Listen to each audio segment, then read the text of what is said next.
I saw my son's car and decided to surprise him for his birthday by hiding in the back seat with his gift. Then he got in with someone who said, "Your pathetic mother won't be a problem much longer." I couldn't believe when I saw who was sitting next to him. If you're watching this, subscribe and let me know where you're watching from. My name is Dorothy Sullivan, but everyone calls me Dot. At 63, I thought I'd seen enough. Betrayal for one lifetime. I was wrong. It was March 15th, Marcus' 35th birthday, and I had his favorite chocolate cake from Henderson's Bakery sitting in my lap. I'd been waiting in his Honda for 20 minutes, grinning like a schoolgirl at my own cleverness. The surprise birthday visit was going to be perfect. Then I heard the footsteps approaching and ducked lower behind the driver's seat, barely containing my excitement. The car door opened, and Marcus slid into the driver's seat. But instead of starting the engine, he waited. Another door opened. "Are you sure about this?" a woman's voice asked, as she settled into the passenger seat. I almost gasped out loud. It was Vanessa Brooks, his business partner. The same Vanessa I'd helped him hire 2 years ago when I lent him $30,000 to expand his marketing firm. "Positive," Marcus replied, his voice cold in a way I'd never heard before. "The old bat signed everything over to me after Dad died. Power of attorney, beneficiary changes, the works." She was so grateful for my help with the paperwork. My blood turned. "Case, what paperwork? What changes? And the house?" Vanessa asked. Marcus chuckled, a sound that made my skin crawl. "Already in my name. She doesn't even know." I told her it was just updating the deed for tax purposes after Dad's death. The cake box trembled in my hands. My house. The house Frank and I built together 41 years ago. "Your pathetic mother won't be a problem much longer," Vanessa said, her voice dripping with contempt. "Once we're married, we'll put her in Sunset Manor. She'll be grateful for the company." Married. My son was engaged, and I had to learn about it by hiding in his car. "The nursing home costs will eat up whatever's left of her savings pretty quickly," Marcus continued matter-of-factly. "But that's not our problem anymore." I pressed my hand to my mouth to keep from screaming. This was my son, my baby boy who used to crawl into bed with me during thunderstorms. The child I'd sacrificed everything for after his father died 3 years ago. "If she figures it out?" Vanessa asked. "Vanessa, she won't. Mom trusts me. Completely. Always has. Makes this almost too easy." The engine started and, as they drove away to celebrate his birthday, I sat in stunned silence in the back seat holding a cake for a son who was planning to throw me away like garbage. But Marcus had made one crucial mistake. He'd underestimated his pathetic old mother. The 20-minute ride to whatever restaurant they'd chosen felt like an eternity. I stayed hidden, my mind racing as I tried to process what I'd just heard. When the car finally stopped, I waited until they'd walked away before slipping out and calling a taxi. Back home, I sat in my kitchen staring at the birthday cake. The same kitchen where I'd taught Marcus to crack eggs without getting shells everywhere. Where I'd helped him with homework every night through high school. Where I'd cried with him when his father passed. How had I missed the signs? How had my devoted son become this stranger? The truth was, I hadn't missed them. I'd just chosen to ignore them. It started right after Frank's funeral. Marcus had been so helpful, so attentive. "Mom, let me handle the paperwork," he'd said. "You're grieving. You shouldn't have to deal with this financial stuff." Been grateful. overwhelmed by loss and drowning in insurance forms, bank documents, and legal papers. He didn't understand. When Marcus offered to help navigate it all, I'd signed whatever he put in front of me. Just a formality. This gives me permission to handle things if you're ever unable to. That's how he'd explained the power of attorney. Document. We need to update the house deed for tax purposes now that Dad's gone. That's how he described transferring my home into his name. I trusted him completely. My brilliant, successful son who ran his own marketing company. Why wouldn't I trust him? The signs had been there, though, the way he'd stopped visiting unless he needed something. How he'd become evasive when I asked about his personal life. A day, I'd mentioned wanting to update my will, and he'd quickly changed the subject. And Vanessa I should have seen through. Her fake sweetness from the beginning. The way she'd charm me when she needed something, then barely acknowledge my existence otherwise. I'd even helped pay for her marketing certification courses. My phone rang, jolting me from my Marcus's name appeared on the screen. "Hi, honey," I answered, trying to keep my voice steady. Sorry I missed your call earlier. Vanessa and I were at dinner celebrating my birthday." The casual lie rolled off his tongue so easily. "Oh, that's nice, dear. How was?" "Great. Listen, I wanted to talk to you about something. Can I come over tomorrow? There are some financial things we need to discuss." My stomach dropped. "What kind of financial things?" "Just some updates to your accounts. Nothing major, but it's important we handle it soon." "I'll bet it is." Thought. "Course, honey.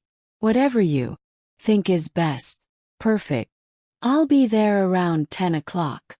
And Mom, don't worry about anything, okay? I'm taking care of everything." After he hung up, I sat in the growing darkness of my kitchen. Frank's picture on the mantel, watching over me. My husband had always been the suspicious one, the one who questioned people's motives. I'd been the trusting one, seeing the best in everyone. "Well, Frank," I whispered to his photo, "looks like you were right to worry about people taking advantage of me." But Frank had also taught me something else. When someone shows you who they really are, believe them the first time. Marcus had just shown me exactly who he'd become. Now it was time to figure out what I was going to do about it. I barely slept that night. Every time I closed my eyes, I heard Vanessa's voice. "Your pathetic mother won't be a problem much longer." By 6 a.m. I was dressed and ready. As if Marcus thought I was just some helpless old woman, he was about to learn otherwise. I might be 63, but I wasn't dead yet. My first stop was Henderson's Bakery. Irene Henderson had been my friend for 20 years, ever since her daughter was in my 3rd grade. "Bless," she exclaimed when I walked in. "Don't tell me Marcus didn't like his chocolate cake. I made it extra special." "Actually, Irene, I need to ask you something, and I need you to be completely honest." I leaned across the counter. "Has Marcus ever been in here with a young woman? Blonde, early 30s, very put together." Irene's expression shifted. "Oh yes. Several times over the past year. They seem quite close." "Close how?" She glanced around the empty bakery, then lowered her voice. "They were holding hands, kissing. Last month they came in looking at wedding cakes." "Wedding cakes?" The confirmation hit me like a physical blow, but I kept my expression neutral. "Did he introduce her as his fiancée?" "I thought it was odd that you hadn't mentioned it, but I figured maybe it was a surprise or something." "A surprise." That was one way to put it. "Irene, I need you to promise me you won't mention this conversation to anyone. Can you do that?" He nodded, concern creasing her features. "Is everything okay?" It will be, I said, surprising myself with how much I meant it. My next stop was First National Bank, where I'd done business for 35 years. Linda Peterson, the branch manager, greeted me warmly. "Mrs. Sullivan, how can I help you today?" "Linda, I need to review all my accounts, every single one, and I need to know who has access to them." Her smile faltered slightly. "Is there a problem?" "I hope not, but I need to be sure." What Linda showed me made my blood run cold. Marcus wasn't just on my accounts as a co-signer. According to the paperwork I'd apparently signed, he was the primary account holder. I was listed as a secondary party on my own bank accounts. "When did this change happen?" I asked, staring at documents that bore my signature, but that I didn't remember. Saying, "Me check. It was about 18 months ago. You and Marcus came in together. You seemed a bit confused about the process, so Marcus explained everything." Confused. That's what they'd call it when they eventually put me in the nursing home too. Poor old Dot. So confused about her finances. "Linda, need copies of everything. Every document, every signature card, every change made to these accounts in the past 3 years. Of course, Mrs. Sullivan. Is there something specific you're concerned about?" Thought about my conversation with Marcus, about his casual mention of financial things we needed to discuss, about wedding cakes and nursing homes, and how pathetic mothers eventually stop being problems. Let's just say I'm suddenly very interested in understanding my financial situation. As Linda printed the documents, I realized something that should have scared me but somehow didn't. I was completely at Marcus' mercy. He controlled my money, my house, probably my entire future. But Marcus had made one crucial error. He'd assumed I would stay ignorant forever. Game on, sweetheart. The documents Linda gave me painted a horrifying picture. Over the past 18 months, Marcus had systematically stripped me of control over my own life. My savings account, my checking account, even my CD investments, all transferred to his primary control. But what really made my hands shake was the insurance paperwork. Frank's life insurance policy, the one that was supposed to provide for me for the rest of my life, had been changed. Marcus was now the sole beneficiary. I sat in my car in the bank parking lot, studying page after page of my own signature. Some I remembered signing. Most I didn't, but they all looked legitimate. My phone buzzed with a text from Marcus. "Running a few minutes late, Mom. See you at 10:30 instead." Perfect. That gave me extra time to prepare for our little financial discussion. At home, I spread all the documents across my dining room table. The same table where we'd eaten birthday dinners and holiday meals, where Marcus used to do his homework while I graded papers, where Frank and I had planned our retirement. I called my old friend Ruth Miller. If anyone would know how to handle this situation, it was Ruth. She'd been through her own family drama. When her stepson tried to contest her husband's will. "You sound strange. What's wrong?" I told her everything. The overheard conversation, the bank documents, the power of attorney. Didn't remember giving him complete control through. "Oh honey," Ruth breathed when I finished. "This is elder financial abuse. It's more common than people think. And sadly, it's usually family members. What can I do?" "First, you need a lawyer, someone who specializes in elder law. Second, you need to document everything. And third, you need to be very careful. If Marcus realizes you're on to him, he might accelerate his timeline." "Accelerate how?" "The nursing home. Once you're declared incompetent or moved to a care facility, it becomes much harder to challenge these arrangements."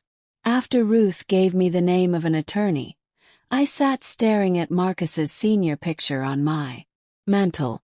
Honor roll student, Eagle Scout, business degree from State University. That Frank and I had sacrificed to pay for. When had my achieving, ambitious son become this calculating stranger? The doorbell rang at exactly 10:30. Quickly gathered the papers and locked them in Frank's old filing cabinet, then went to answer the door. "Hi, Mom." Marcus leaned down to kiss my cheek, and I had to force myself not to flinch. He looked handsome and successful in his navy suit, briefcase in hand, like he was conducting a business meeting, which I supposed he was. "Coffee, honey?" I asked, leading him to the living room. "Sure, thanks." He settled into Frank's old chair and opened his briefcase.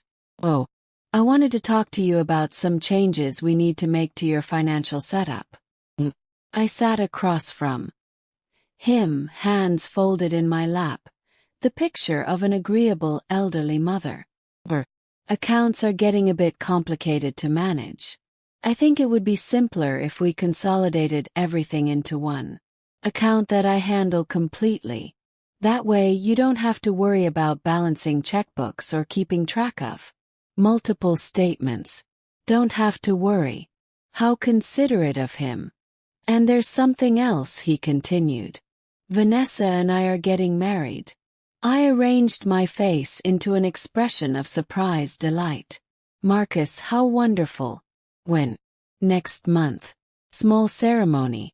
Just immediate family." Immediate family. Wondered if that included me or if I'd already been written off as too pathetic to matter. "We've been looking at houses," he continued, "and we found the perfect place, but we'll need to free up some capital for the down payment."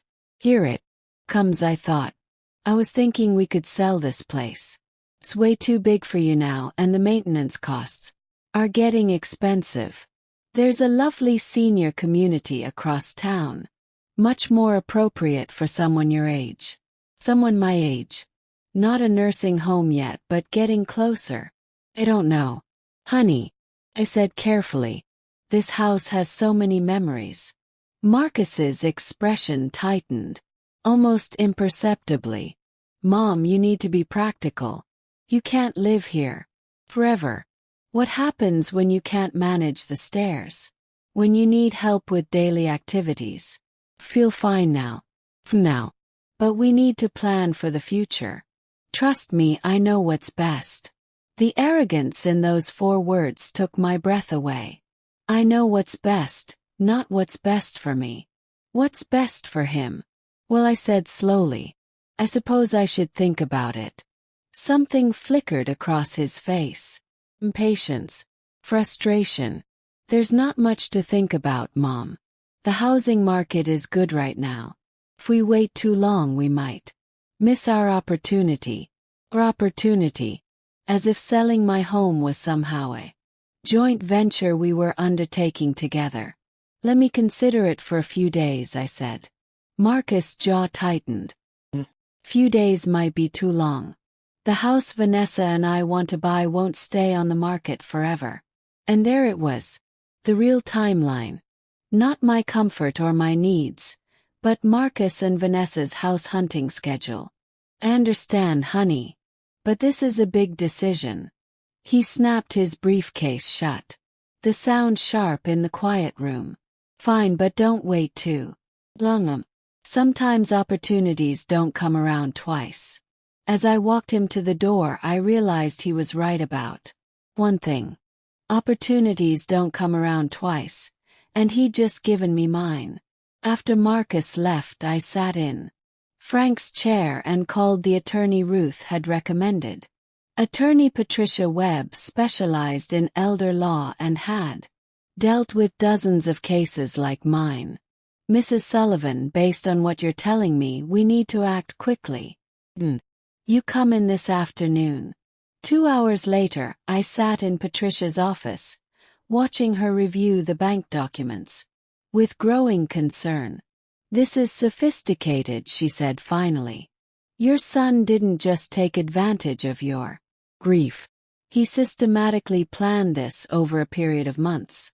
Is there anything I can do? Possibly. But first, I need to ask you some difficult questions. Do you remember signing these power of attorney documents? Closed my eyes, thinking back to those terrible months after Frank's death. Some of them Marcus said I needed to sign.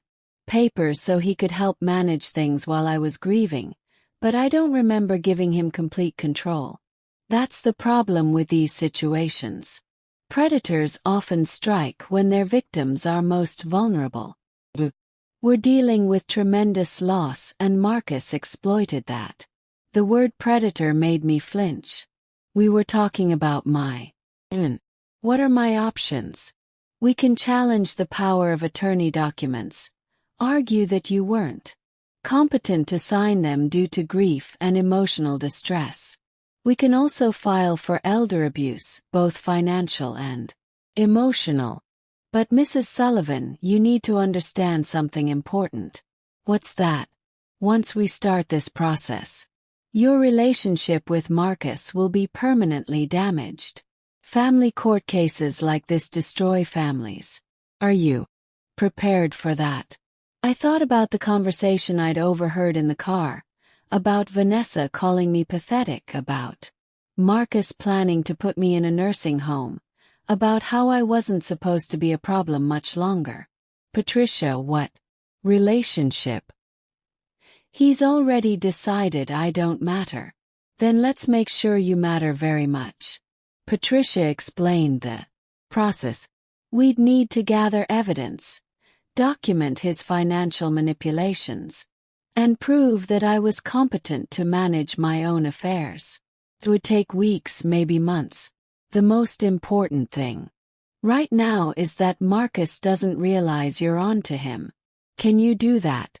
Can you pretend everything is normal while we build our case? Could I smile and play the role of the trusting, naive mother while secretly documenting my son's betrayal? Mrs. Sullivan, are you all right? I looked up at Patricia, this stranger who was offering to help me fight for my life, and made a decision that would change everything. Yes, I can do that. But I need to ask you something first. Is it legal to record conversations in this state? Patricia smiled for the first time since I'd arrived. Why do you ask?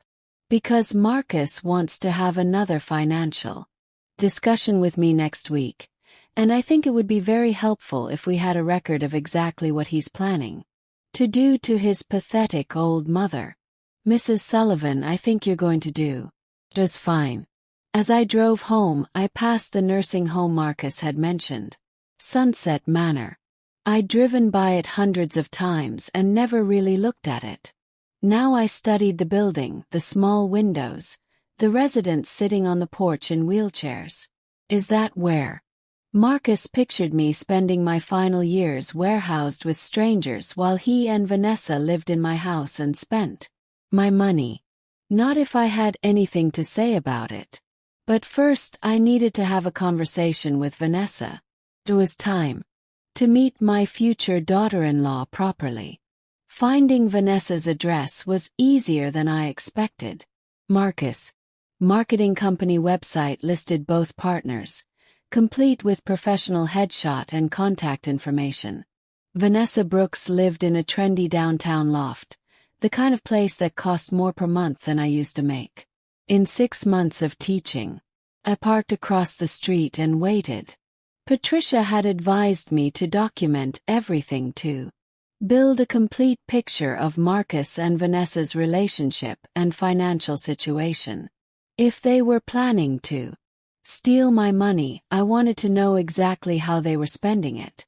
At 11:30 a.m., Vanessa emerged wearing a designer workout outfit that probably cost more than my monthly grocery budget.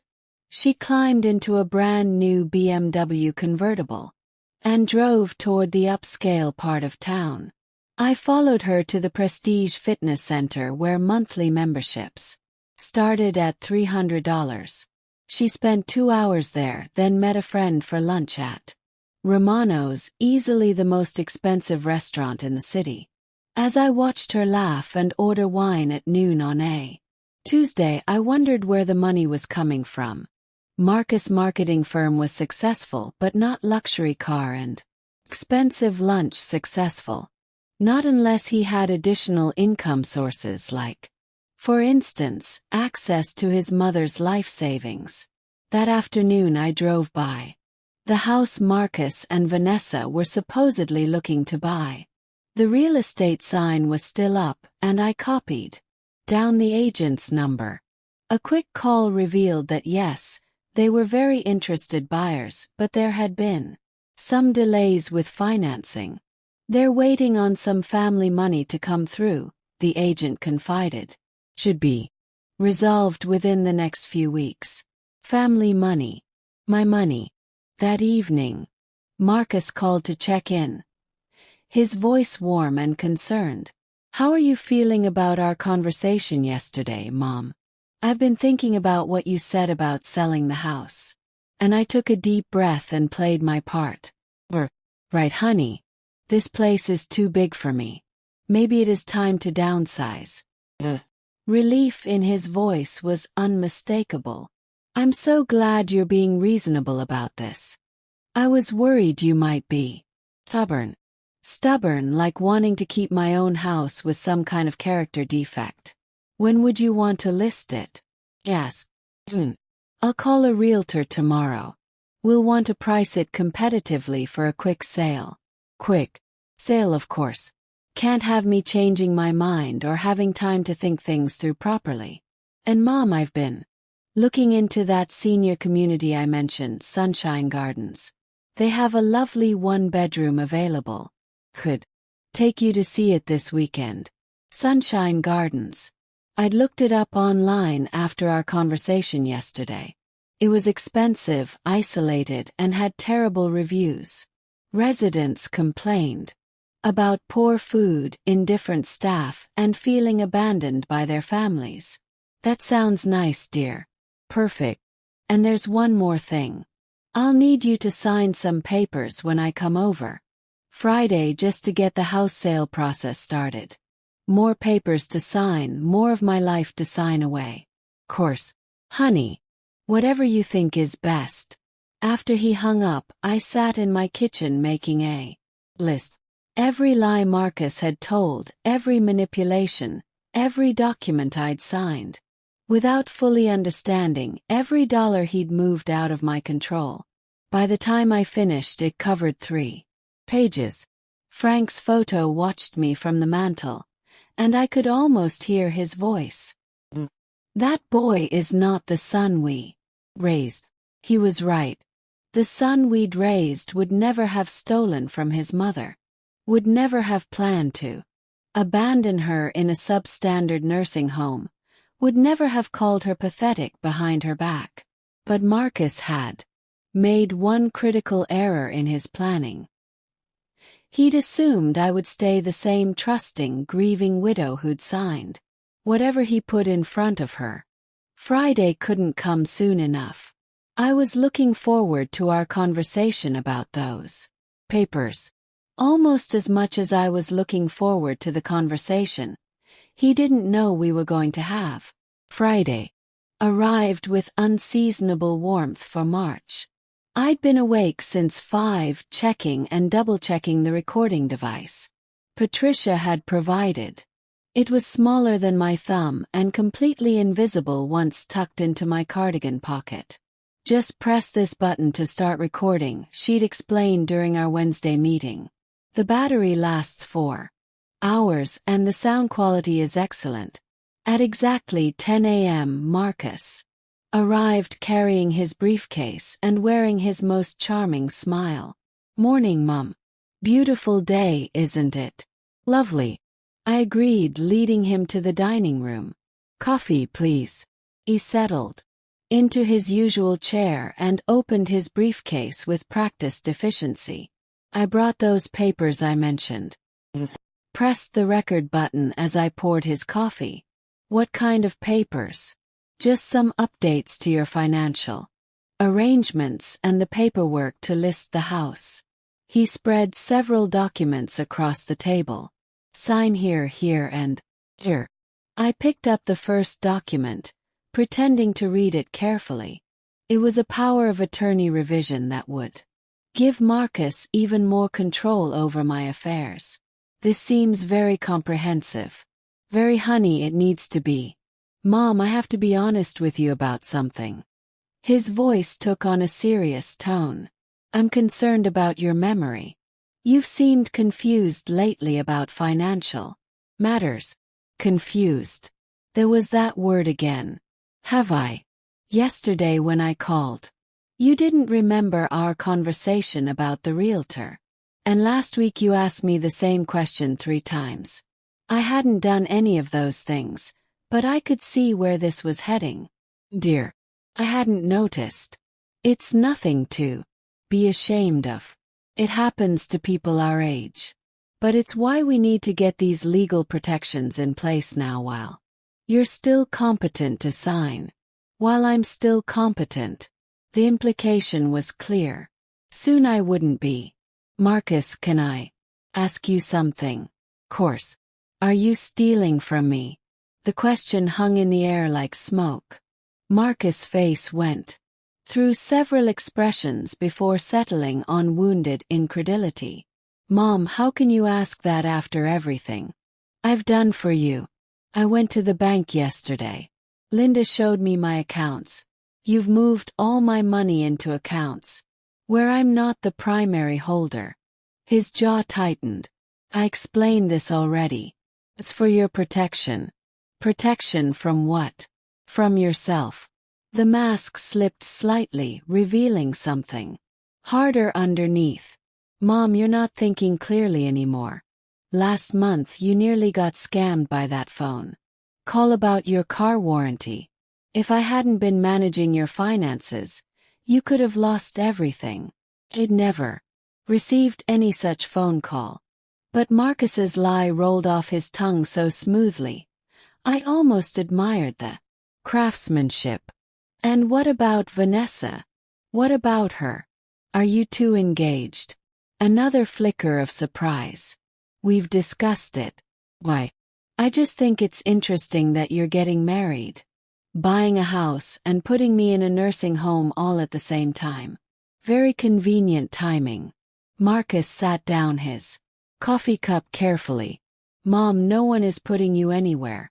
We're finding you a nice place where you'll be safe and have people to take care of you. Sunset Manor. It's a lovely facility, very well regarded. I'd called Sunset Manor yesterday. They had a waiting list, but Marcus Sullivan had put down a deposit for a semi-private room. Move-in date, April 1st, 2 weeks away. When did you put down the deposit, Marcus? His face went completely still. What deposit? Deposit at Sunset Manor. For April 1st. The silence stretched between us like a chasm. When Marcus finally spoke, his voice was different, colder. How did you find out about that? Does it matter? He leaned forward, and for the first time in my life, I felt afraid of my own son. Mom, you're making this much harder than it needs to be. Making what harder? The transition. You can't live here anymore. You can't manage your own affairs. The sooner you accept that, the easier this will be for everyone. Everyone meaning you and Vanessa. Marcus stood up abruptly. Vanessa has nothing to do with this. Really? 'Cause I followed her yesterday. Nice BMW, by the way. Expensive gym membership, too. Where's the money coming from, Marcus? The question hit its mark. Marcus' face flushed red. You followed her, Mom. That's stalking. That's exactly the kind of behavior that proves you need supervised care. I need supervised care. Because I discovered my son is stealing from me. I'm not stealing anything. He slammed his hand on the table, making me jump. This money was always going to be mine eventually. I'm just managing it more efficiently. There it was. The truth finally out in the open. Efficiently, I repeated. Do you have any idea what it costs to take care of an elderly parent? The nursing home fees alone will eat through your savings. In 3 years. This way we preserve the family wealth while ensuring you get the care you need. Family wealth. My life savings had become family wealth that needed preserving. Marcus sat back down, his voice returning to its earlier reasonable tone. Mom, sign the papers. Let me handle everything. You won't have to worry about money or maintenance or any of it anymore.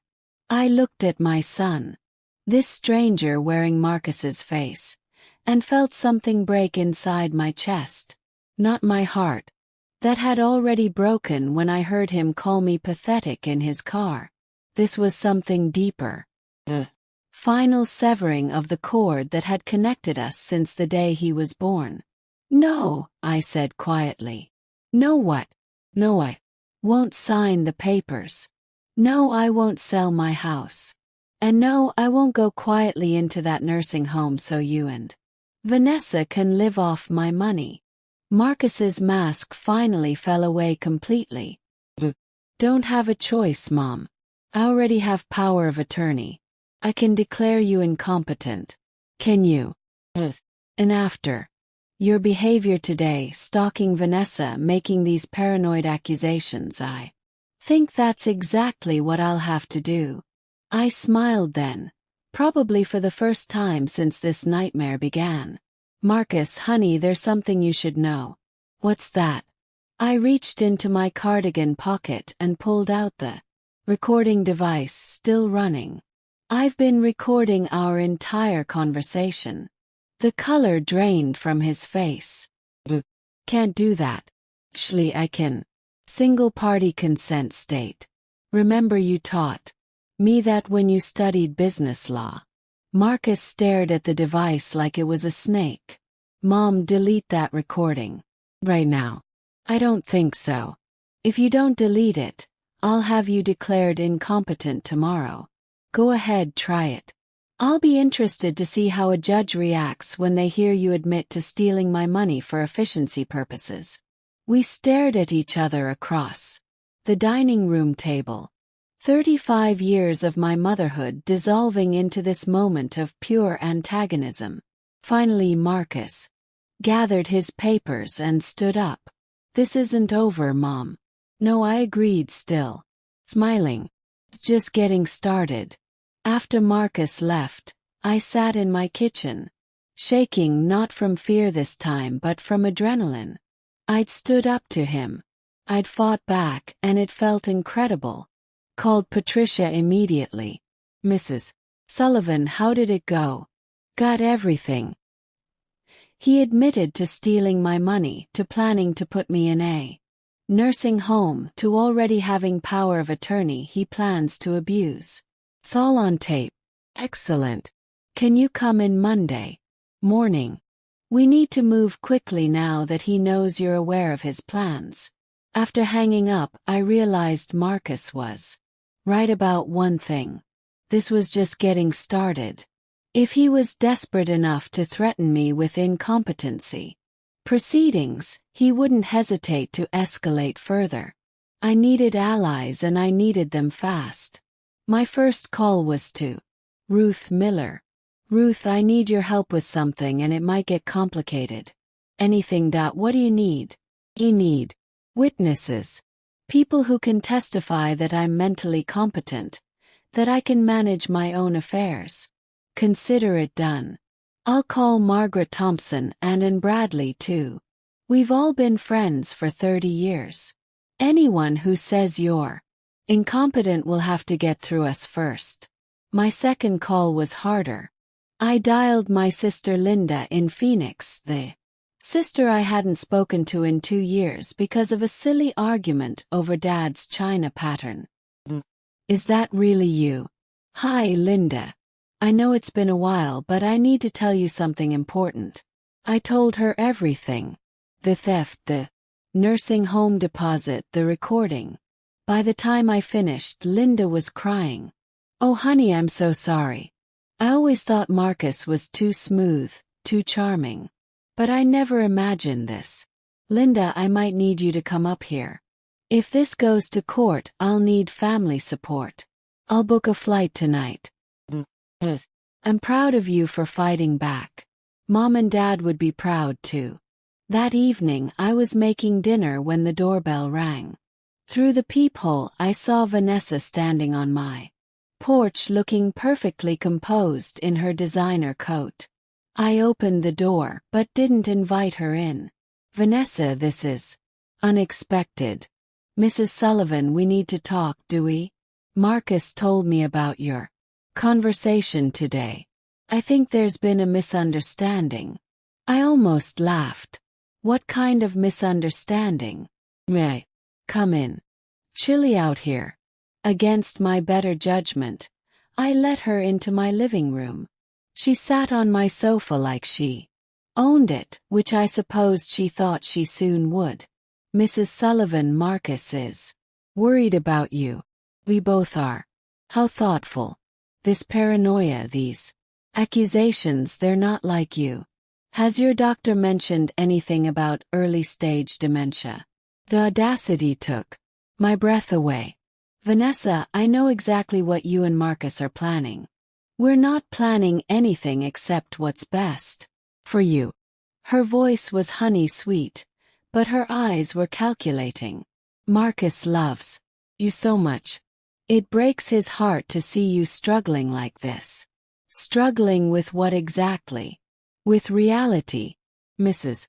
Sullivan, you followed me yesterday. You think Marcus is stealing from you. You're making recordings of private conversations. These are concerning behaviors. I studied this perfectly put-together young woman who was trying to gaslight me in my own living room. Tell me something, Vanessa. How long have you been planning this? Planning what? The nursing home taking over my life. Her mask slipped for just a moment, revealing something cold underneath. Mrs. Sullivan, I think you need help. I think you need to leave. She stood up, smoothing her coat. We're trying to be patient with you, but Marcus has responsibilities. To his business, to our future together, to his family's financial security. His family's financial security. Mean my money. I mean the wise management of family assets for everyone's benefit. Everyone meaning you and Marcus. Everyone meaning the people who matter. The words slipped out before she could stop them. The people who matter. I repeated. And I don't matter. Vanessa realized her mistake immediately. That's not what I meant. Yes, it is. That's exactly what you meant. She headed for the door, then turned back. Mrs. Sullivan, Marcus is going to take care of this situation with or without your cooperation.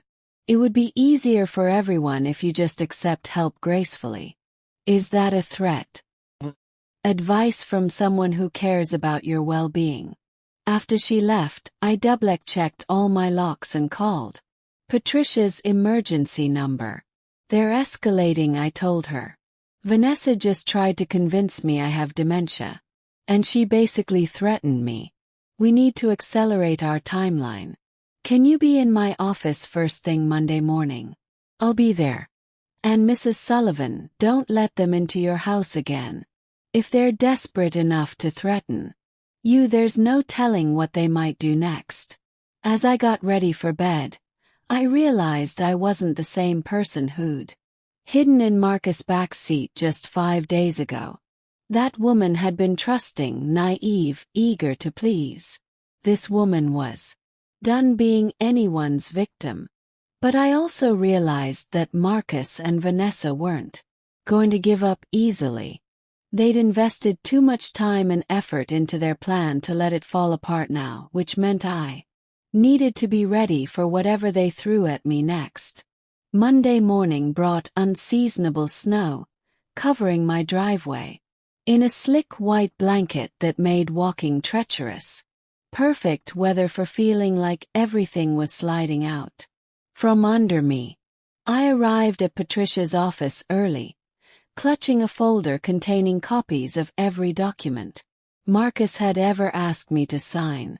My sister Linda sat in the waiting room, having flown in yesterday despite the weather warnings. "You look different," Linda observed as we waited. "Stronger somehow. I feel different, like I'm finally waking up after a long sleep." Patricia's secretary called us back, and we settled into the attorney's comfortable office overlooking downtown. "I've reviewed the recording," Patricia began, "and it's even better than I hoped." Marcus essentially confessed to financial elder abuse. "But there's something else we need to discuss." Pulled out a thick file. I had my investigator run background checks on both Marcus and Vanessa. "What we found is interesting." "What kind of interesting?" "Marcus's business isn't as successful as he's led you to believe. In fact, he's been operating at a loss for the past 8 months. His partnership with Vanessa has been propped up entirely by the money he's taken from your accounts." Linda leaned forward. "How much money are we talking about over the past 18 months? "Nearly $200,000. The number hit me like a physical blow. $200,000. Frank and I had saved that money over 43 years of marriage. Every vacation we didn't take, every restaurant meal we skipped, every luxury we denied ourselves. There's more," Patricia continued. "Vanessa Brooks has an interesting history. She was married before to an elderly man named Harold Brooks. He died 2 years ago under somewhat mysterious circumstances." "Mysterious how?" "He changed his will 3 weeks before his death, leaving everything to Vanessa instead of his children from his first marriage. His family contested it, claiming elder abuse, but Vanessa settled out of court." Linda and I exchanged glances. "He's done this before," I said. "It appears so. And there's something else you should know. The house they want to buy, it's not some dream home for newlyweds. It's an investment property they plan to flip. They've already lined up contractors." I sat back in my chair trying to process everything. "So they steal my money, put me in a nursing home, flip a house with my savings, and live off the profits. That seems to be plan. But Mrs. Sullivan, we can stop them. The recording gives us grounds for criminal charges. The financial records show clear theft. And with Harold Brooks' suspicious death, we might be dealing with something much more serious." "What do you mean?" "I mean, Vanessa Brooks might be a serial predator who targets vulnerable older adults, and you might not be her first victim." The room fell silent except for the sound of snow hitting the windows. I thought about Vanessa's cold eyes, her casual threats, the way she'd tried to convince me I had dementia. "What's our next step?" "Yes. We file charges immediately. Financial elder abuse. Theft, possibly conspiracy. I'll also petition the court to freeze all your accounts that Marcus has access to." "What about the nursing home?" "We'll get an injunction preventing them from having you committed involuntarily." "Mrs. Sullivan, you need to understand something. Once we file these charges, there's no going back. This will destroy your relationship with Marcus permanently." I looked at Linda, who squeezed my hand supportively. And I thought about the conversation I'd overheard in Marcus's car about being called pathetic, about being seen as nothing more than a problem to be solved. "Patricia, that relationship was already destroyed. I just didn't know it." "Then let's make sure justice is served." As we left the law office, Linda linked her arm through mine. Are you sure you're ready for this? Once those charges are filed, Marcus will. No, you mean business. I'm counting on it. But as we drove home through the thickening snow, I wondered if I really was ready for what came next. Because if Patricia was right about Vanessa being a serial predator, then I wasn't just fighting for my money and my independence. I might be fighting for my life. That evening, as Linda and I sat in my kitchen planning our strategy, the phone rang. Marcus's name appeared on the caller ID. Answer it, Linda whispered. Let's see what he has to say. I picked up the phone, putting it on speaker. Hello, Marcus. His voice was tight, controlled. We need to talk. I think we've said everything we need to say. No, we haven't. I'm coming over. I'd rather you didn't. I'm not asking for permission. Mom, I'm coming over and we're going to settle this like adults. The line went dead. Linda and I looked at each other. Call Patricia, I said. Tell her Marcus is on his way over and he sounds angry. Should we call the police?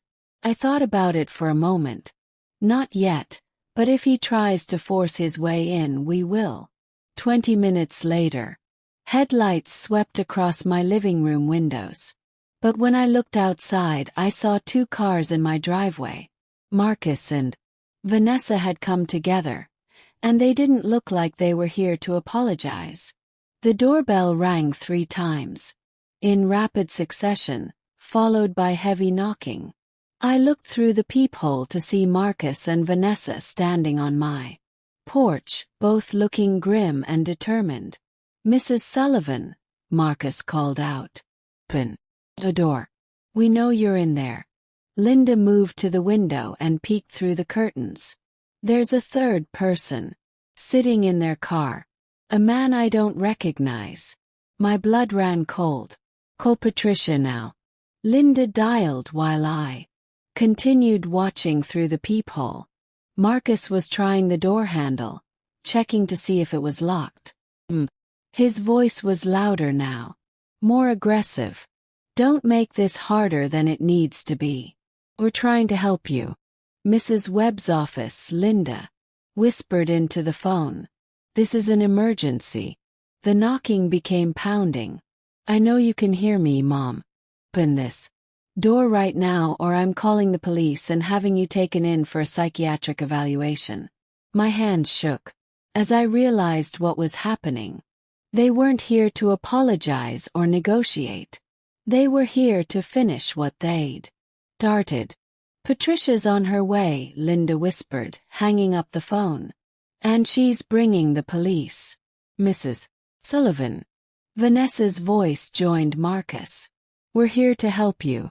You're clearly having some kind of mental health crisis and we're concerned for your safety.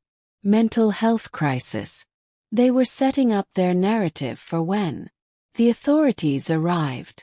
The confused elderly woman who barricaded herself in her house, making paranoid accusations against her loving son. Open the door or we're coming in, Marcus shouted. Heard the sound of a key in the lock. My heart stopped. Marcus still had his key to my house. The front door opened and suddenly they were inside my home, uninvited and unwelcome. Mom, Marcus called out, his voice echoing through the house. Where are you? We're here to help. Linda and I pressed ourselves against the kitchen wall, trying to stay hidden. I could hear their footsteps moving through my living room, searching for me. Check upstairs, Vanessa's voice directed. She might be hiding like I was some kind of criminal in my own home. Mrs. Sullivan, a third voice called out, unfamiliar and official sounding. My name is Dr. Martin Hayes. I'm here to evaluate your mental state. A doctor. They'd brought a doctor to declare me incompetent. She's paranoid, Marcus was explaining. Loudly, clearly for our benefit. Making wild accusations about theft, following People recording private conversations. Classic signs of dementia-related paranoia. I see, the doctor replied. Was she been evaluated recently? She refuses to see her regular physician. Claims everyone is conspiring against her. Linda gripped my arm, her eyes wide with fear. They were building their case in real time, creating a narrative that would justify whatever they planned to do next. Footsteps approached the kitchen. I found them, Marcus called out. I stepped out from behind the wall. Linda beside me. Get out of my house. Marcus held up his hands in a gesture of false calm. Mom, please, we're here to help you. I said, get out. The third man stepped forward. He was middle-aged, professional-looking, carrying a leather bag. Mrs. Sullivan, I'm Dr. Hayes. Her son is concerned about your mental state. My mental state is fine. What's not fine is my son stealing my money and planning to put me in a nursing home against my will. Dr. Hayes exchanged glances with Marcus. Mrs. Sullivan, these are serious accusations. Do you have any proof? I almost laughed. As a matter of fact, I do. I pulled out the recording device and pressed play. Marcus's voice filled the kitchen. This money was always going to be mine. Eventually. I'm just managing it more efficiently. Dr. Hayes's expression changed. Mr. Sullivan, is this your voice on the recording? Marcus's face flushed red. She's been recording private conversations without consent. That's illegal wiretapping. Actually, it's not, I replied. Single party. Consent state, remember. You taught me that. Vanessa stepped forward, her voice honey-sweet. Dr. Hayes, you can see how paranoid she's become, recording family conversations, making these bizarre accusations. The accusations aren't bizarre if they're true, Linda interjected, speaking up for the first time. And I have documents proving everything she said. Dr. Hayes looked around the kitchen, taking in the tension, the fear, the obvious family dysfunction. Perhaps we should all sit down and discuss this calmly. There's nothing to discuss, I said firmly. These people broke into my house. I want them to leave immediately. That's when I heard the sirens outside. Marcus's face went pale. What did you do?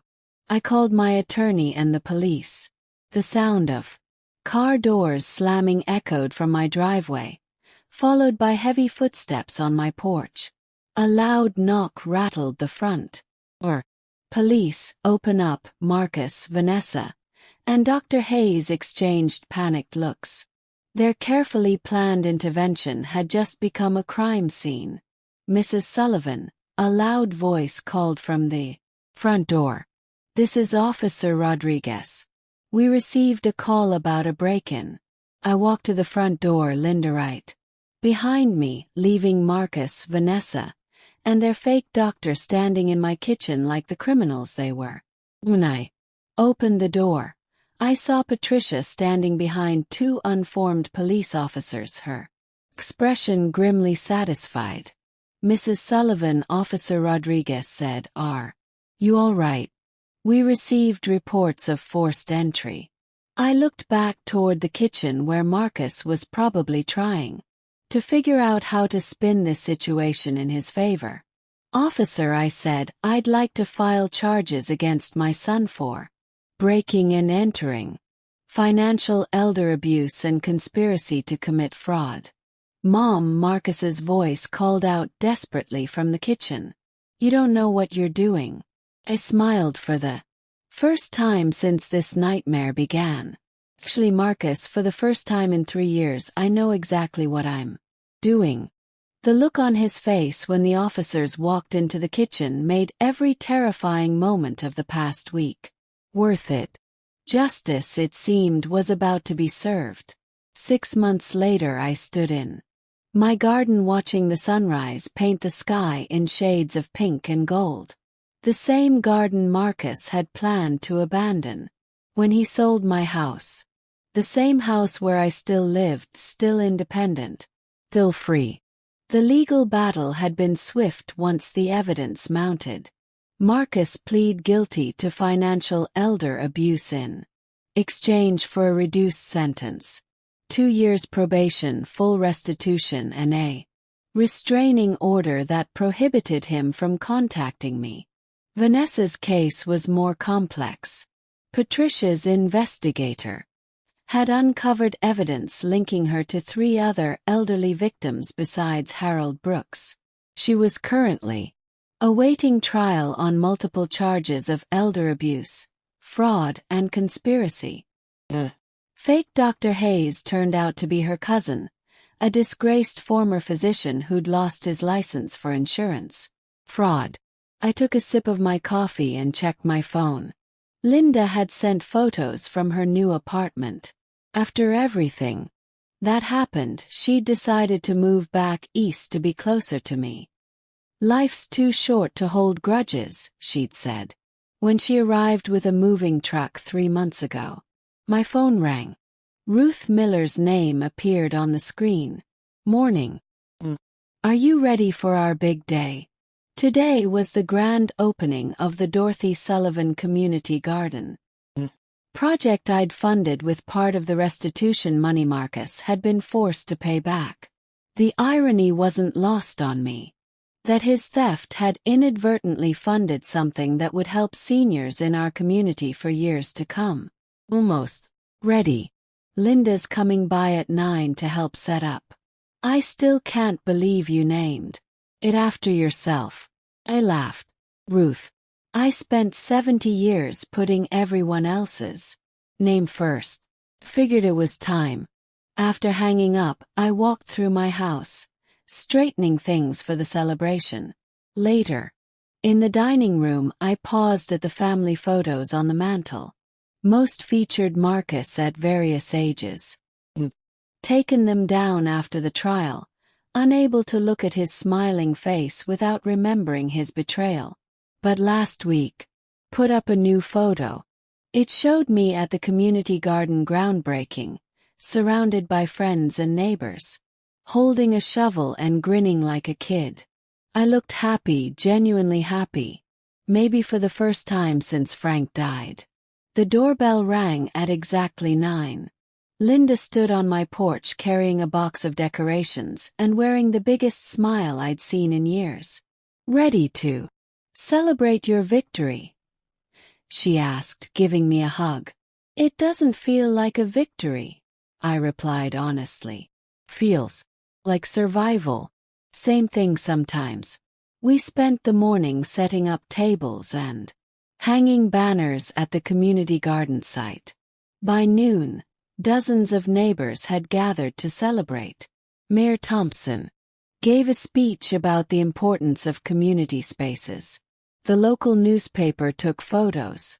Children ran between the raised beds, already imagining the vegetables they'd grow.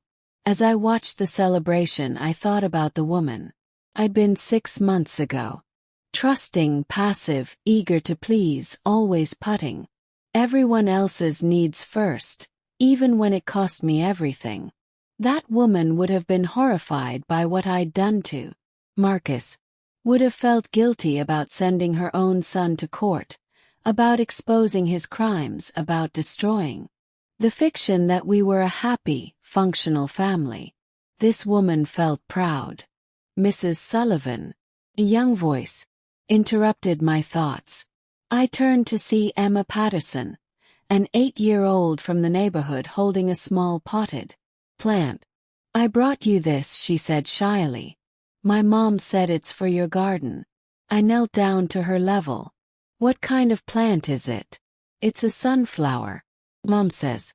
They're strong and they always face the light. Always face the light. I felt tears prick my eyes. Thank you, Emma. It's perfect. As the afternoon wound down and neighbors began heading home, I Found myself alone in the garden for a few minutes. I walked between the raised beds, imagining them full of vegetables and flowers, imagining the community that would grow here along with the plants. My phone buzzed with a text from an unknown number. For a moment, my heart raced, wondering if Marcus was violating his restraining order. But the message was from someone else entirely. Mrs. Sullivan. This is Detective Morrison from the county prosecutor's office. Vanessa Brooks accepted a plea deal today. 15 years. No possibility of parole for 12. Thought you'd want to know. Your courage in coming forward helped us save other potential victims. I sat down on one of the garden benches and read the message again. 15 years. Vanessa would be in her 50s when she got out. Too old to prey on vulnerable seniors with the same efficiency. Other potential victims had been saved because I'd found the courage to fight back. Linda appeared beside me, noticing my expression. Good news or bad news? Justice, I replied, showing her the text. How do you feel? I considered the question. How did I feel? Relieved. Certainly vindicated, but also something else. Something I hadn't felt in years. Proud, I said finally. I feel proud of myself. You should. You saved your own life. And probably saved other people's lives too. As we walked back to my house, I thought about the conversation I'd overheard in Marcus' car 6 months ago. About being pathetic, about not being a problem much longer. About being warehoused in a nursing home while my son and his partner spent my money. That version of my future had seemed so inevitable then, so final. But I'd learned something important over the past 6 months. As long as you're breathing, you get to write your own story. And my story was far from over. At 73 years old, I was finally living my own life on my own terms. Had a community garden bearing my name, friends who valued me for who I was rather than what I could give them, and a sister who'd moved across the country just to be near me. Most importantly, I had myself. The woman I'd become through surviving the worst betrayal imaginable. The woman who'd faced down criminals and predators and won. The woman who'd learned that sometimes the most loving thing you can do is refuse to be a victim. As I locked my front door that evening, I smiled at the thought of Marcus somewhere trying to rebuild his life, hopefully learning that stealing from your mother has consequences. And I smiled at the thought of Vanessa in prison, unable to hurt anymore. Vulnerable seniors. But mostly I smiled because tomorrow I'd wake up in my own house, in my own bed, living my own life. And that was the greatest victory of all. Thanks for listening. The story continues in the next chapter in the next linked video. But first, I need you to subscribe to join the family as we are looking forward to hit our first 10,000 subscribers target, and feel free to share your story in the comments. You matter, your voice does too.